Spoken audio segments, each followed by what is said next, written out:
हारा हुआ व्यक्ति ही क्रोध करता है, जो हार चुका है वही क्रोध करेगा। तो जो क्रोध कर रहा है व्यक्ति, यानी कि वो अंदर से गहरा नहीं है। छोटे बच्चों को जल्दी गुस्सा आ जाता है, आप उनकी चॉकलेट छीन लीजिए, इतना गुस्सा करते हैं, उन्हें लगता है पूरी दुनिया को ही मैं समाप्त कर दूं, कोई बचे ही नहीं, कोई बचना ही नहीं चाहिए। वो इतना गुस्सा करने लग जाते हैं, अपनी माँ पे गुस्सा करने लगते हैं, अपने पिता पर गुस्सा करने लगते हैं। लेकिन जैसे जैसे आप बड़े होते जाते हैं, आपके अंदर मैच्योरिटी आती चली जाती है, आपके अंदर जो क्रोध है, जो गुस्सा है, वो धीरे धीरे समाप्त होता है। पर कुछ लोग होते हैं जो बचकाने लोग होते हैं। अब ऐसे जो बचकाने लोग हैं वो क्या करते हैं, वो छोटी छोटी बात पे परेशान होंगे, गुस्सा करते हैं। इसलिए अपने आप को नियंत्रण करना ज़रूरी है। लोग ऐसे ही रहेंगे, चीज़ें ऐसी ही रहेंगी, परिस्थिति ऐसी ही रहेंगी। इसमें सिर्फ अपना रास्ता बनाना होता है कि हम कैसे रास्ता बनाकर हम सक्सेस को प्राप्त कर सकते हैं, ना कि उनमें उलझते हुए, उस जंगल में, उन कांटों में उलझते हुए हम अपने आप को हर समय दुखी और सुखी करते रहें। तो एक योगी का लक्षण जो भगवान श्री कृष्ण कहते हैं वो होता है कि वो है जितात्मना, यानी कि वो स्वयं को जीत लेता है। कई बार ऐसा देखा जाता है कि जो लोग पर्दे पर हैं, जो संसारी लोग हैं, अगर उन्हें ध्यान करने के लिए भी कहा जाए तो वो तनाव से भर जाते हैं। कई लोग कहते हैं कि ध्यान करने के लिए कहा गया, परंतु ध्यान करने से तो मेरा और सर दर्द हो गया, मेरे अंदर तो और विचार आ गए, और तनाव आ गया।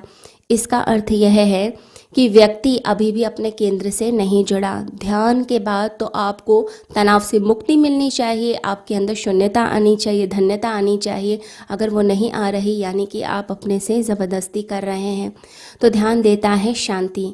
कहते हैं कि एक सदगुरु के आश्रम में एक व्यक्ति आकर ठहरा, एक भक्त ठहरा, नई नई भक्ति शुरू की थी। अब 3 बजे उठकर वह ज़ोर ज़ोर से आरती करने लग गया, ज़ोर ज़ोर से भजन बोलने लग गया।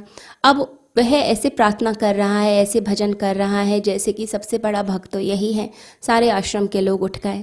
एक छोटा सा बच्चा जो गुरुकुल का था वो सदगुरु के पास आया और कहने लगा कि ऐसी प्रार्थना तो मैंने कभी देखी ही नहीं, ये तो बहुत बड़ा भक्त लग रहा है, ये तो सारे कर्मकांड कर रहा है, फूल चढ़ा रहा है, आरती कर रहा है, ऐसा तो मैंने कभी देखा नहीं। तो सदगुरु ने कहा कि तू नासमझ है, तू नहीं जानता कि ये भक्ति नहीं कर रहा, ये सिर्फ एक शोर मचा रहा है।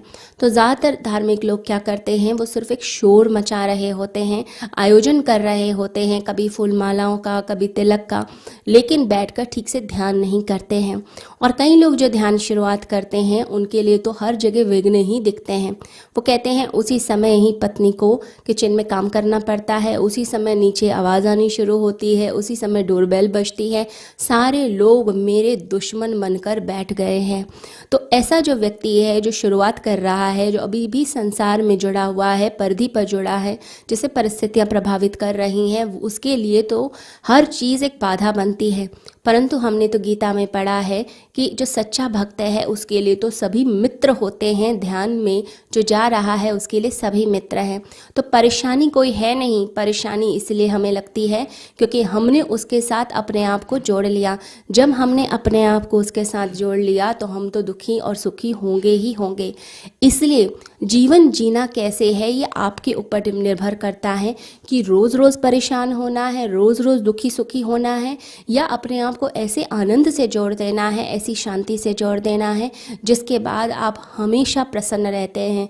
ये जो चॉइस होती है ये मनुष्य की स्वयं की होती हैं, और ये जो दिशा दिखाते हैं वो सिर्फ और सिर्फ सद्गुरु दिखाते हैं कि आपको जीवन जीना कैसे है।